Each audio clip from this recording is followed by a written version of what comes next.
दोनों ने दोनों के गले में रुचिपूर्वक माला पहना दी। उस समय दोनों ने अथवा ब्रह्मा ने जो सुख प्राप्त किया उसका कोई वर्णन नहीं कर सकता।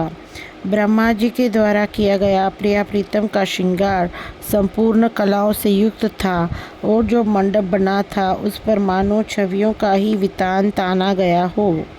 उनके मुखों पर कामदेव का पानी चढ़ा हुआ था और वे फूलों के बाण चढ़ाकर सुशोभित हो रहे थे। वह मंडप तोता, कोकिल और भंवरों के गानों से गुंजायमान हो रहा था। वह ब्रह्मा जी के द्वारा कुमकुम से लिपा हुआ अत्यंत शोभायमान हो रहा था।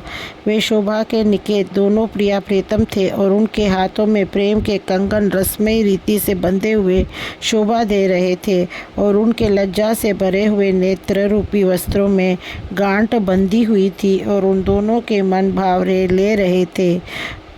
चाव की चुनरी और चित्त की चादर दोनों का परस्पर लपेटे हुए थी और दोनों के विलास भरे हुए अंग रास का सारस छाकर बहा रहे थे। उस समय देवताओं ने फूलों की वर्षा करके बलि बलि जाते हुए धन्य हो कहा। पुरोहित का कर्म करने के कारण ब्रह्मा जी ने दक्षिणा में सुख देने वाली भगवान की भक्ति पाई और उनकी आज्ञा मान करके वे चले गए। उस समय बाकी चितवन से श्री कृष्ण मुस्कुराए और राधा ने अत्यंत लजाकर अपना मुख ढक लिया। उस समय श्री कृष्ण ने उनकी प्रेम वेदना को पहचाना। श्री कृष्ण ने राधा का हाथ पकड़ा और पलंग पर आकर दोनों अपनी छवियों को क्षण प्रति क्षण बढ़ाने लगे। राधा जी ने श्री कृष्ण के चंदन का तिलक लगाकर उनका मस्तक, गला और वक्षस्थल सजाया। फिर सुधा से भरे हुए मन भावने सुंदर पात्र श्री कृष्ण के हाथ में दिए, जिसे पीकर श्री कृष्ण मुस्कुराए और फिर राधा का दिया हुआ पान चबाया। फिर उन्होंने भी शहद और सुधा से भरे हुए पात्र राधा जी को पिलाए और उनके मुख में पान भी लगाया। राधा जी पान का प्रसाद चबाकर मुस्कुराई और श्री कृष्ण के कमल स्वरूपी मुख की छवियों का रसपान करती हुई सुध बुध भूल गई। श्री कृष्ण भी राधा जी के मुख के पान का प्रसाद पाने के लिए बार बार ललचाने लगे, किंतु राधा जी ने हंसते हुए कहा, क्षमा करो, मैं पान का प्रसाद ना दूंगी। यह कहकर मुस्कुराती हुई बलि बलि जाने लगी। श्री कृष्ण ने उस समय रस रीति को निभाते हुए राधा जी के हाथ से दर्पण छीन लिया और राधा जी ने मुस्कुराते हुए छवि चिटकाते हुए और लुभाते हुए श्री कृष्ण की मुरली ले ली। दोनों ने दोनों के हृदय को मोहित करते हुए उसे रस में डुबो दिया। फिर श्री कृष्ण ने प्रिया जी के हाथ में उनको दर्पण दे दिया और प्रिया जी पर बलि बलि जाते हुए उनसे मुरली पा ली। फिर श्री कृष्ण ने राधा जी के बालों को सजाया और मस्तक पर सिंदूर को सुहावना तिलक लगाया और फिर उनके अनेक प्रकार के चित्र बनाए। इस प्रकार उनके अंगों को सजाकर आनंदित हुए। श्री कृष्ण ने राधा को जैसा श्रृंगार किया था वैसा ब्रह्मा कभी भी नहीं कर पा सकते थे और सखिया ने भी कभी ऐसा श्रृंगार नहीं किया था। वह श्रृंगार इतना अद्भुत था कि दो आंखें उसे देखने में पर्याप्त नहीं थी। फिर राधा जी श्री कृष्ण की छवियों पर लुभाती हुई उनका श्रृंगार करने के लिए ललचाने लगी। उस समय श्री कृष्ण ने सुंदर शिशु रूप को धारण कर लिया और रोने लगे, मानो बहुत भूखे हो।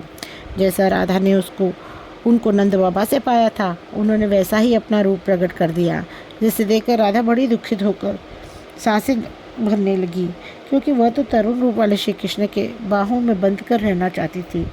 विरह से जली हुई राधा व्याकुल होने लगी और अत्यंत दीन और विनम्र होकर अकुलाने लगी और कहने लगी, हे माया के स्वामी, मैं तो तुम्हारी दासी हूँ, तुमने ये कौन सी माया चलाकर मुझसे छल किया है। ऐसा कहकर तन मन की सुधि भुलाकर वे मूर्छित होकर पृथ्वी पर गिर पड़ी। उसी समय उन्होंने आकाशवाणी में यह सुना, अरे तू व्याकुल होकर क्यों रो रही है। श्री कृष्ण के चरणों का चिंतन करती हुई अपनी व्यथा को दूर करो और प्रत्येक रात्रि में यहीं पर आकर श्री कृष्ण के कमल स्वरूपी चरणों का दर्शन करो। जब अलग रास मंडल बन जाएगा तब वहीं खेल का प्यारा स्थान बनेगा। तुम इन बाल रूप वाले अपने प्रियतम को लेकर जाओ और यशोदा को दो, जिससे वह इसे दूध पिलावे।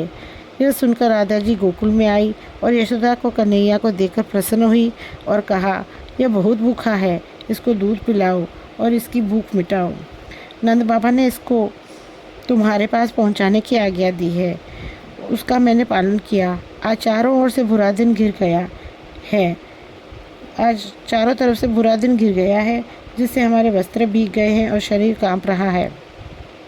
मैं अपनी मैया के पास जाऊंगी, वह व्याकुल होकर मेरी प्रतीक्षा कर रही होंगी। ऐसा कहकर यशोदा को लाला दे दिया और वह भूख के मारे तुरंत दूध पीने लगा। श्री राधा जी बाहरी रूप से अपने घर में रहते हुए अंतरंग रूप से प्रियतम के पास जाकर लीला रस का पान एवं उसमें स्नान करती थी। यह कल्याणकारिणी, सुखकारिणी और भक्ति को देने वाली कथा है। इसे सुनकर मैंने तुम्हें कृतार्थ किया है। यह राधा कृष्ण के विवाह का प्रसंग अत्यंत रस से भरा हुआ है। यद्यपि यह परम गुप्त रखने योग्य है, फिर भी जिनको इसकी चाह है उनके लिए ये प्रकट किया गया है। जो इसको रुचिपूर्वक पढ़ते हैं अथवा इसे सुनकर मनन करते हैं और आनंदित होते हैं, उनके हृदय में राधा कृष्ण के चरणों के प्रति दिन दिन प्रीति बढ़ती जाती है। शंकर जी कहते हैं कि हे पार्वती, इसे हृदय में धारण करके इसके रस में डूबो और इसकी चर्चा कभी किसी से न करके इनके प्रेम रस में स्नान करती रहे।